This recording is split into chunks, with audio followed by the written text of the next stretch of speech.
जय जगन्नाथ। आपण मनंकु मो चैनल को अनेक अनेक अभिनंदन। श्रीमद् भगवद गीता रा भगवत चर्चा ये समग्र संसार प्रभुंक ठारे उत्पन्न होइअछि, प्रभुंक ठारे निवास करिअछि एवं प्रभुंक ठारे ही विलीन होइजिवो।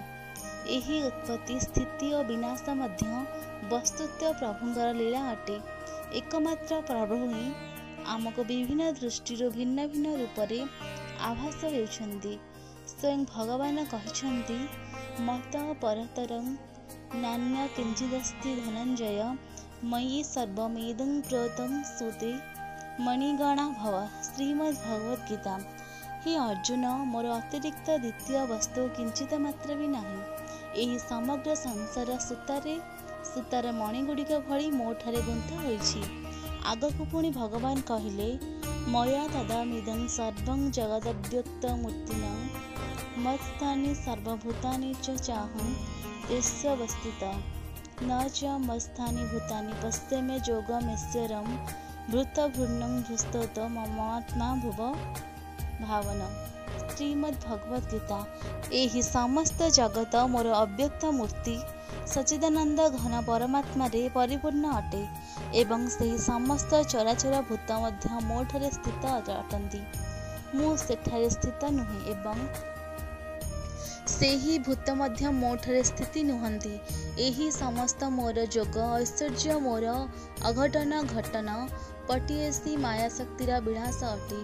तू मोर एही जोगर ऐश्वर्य अर्थात माया एवं प्रभाव को देख कि भूत को धारण पोषण करिया वाला एवं सेमानंको उत्पन्न करिया वाला मध्य मु वास्तव रे भूत मानक मध्य स्थित नाही। एहार अर्थ हला प्रभु ही जगरे बरफरे भली जगत रे परिपूर्ण अटंती। जगत को बरफ माने नियंतु एवं भगवान जल अटंती। एही समस्त जगत प्रभुंकर संकल्प रे उत्पन्न एवं संकल्प रे आधार ही प्रभुंक ठारे स्थित अटे।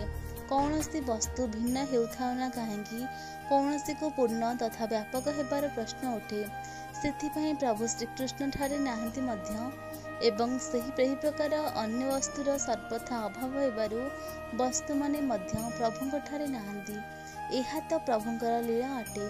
जहा नथाउ मध्य अनेक प्रकार दृश्य देखाउथाए एवं नाना प्रकार रचना करी परस्पर मोहित करुथाए। वस्तुत्व एवं प्रभु ही प्रभु अटंती। एही भाव हेबा बिना नित्य निरंतर अनन्य भजन होई पारे नाही। एही भावरे तू भी भक्त चराचर रे परमात्मा को दर्शन करी भगवानकर कथा अनुसार वासुदेव सार्वमितिर अनुभव करी राग द्वेष छाड़ी समस्त को प्रणाम करे।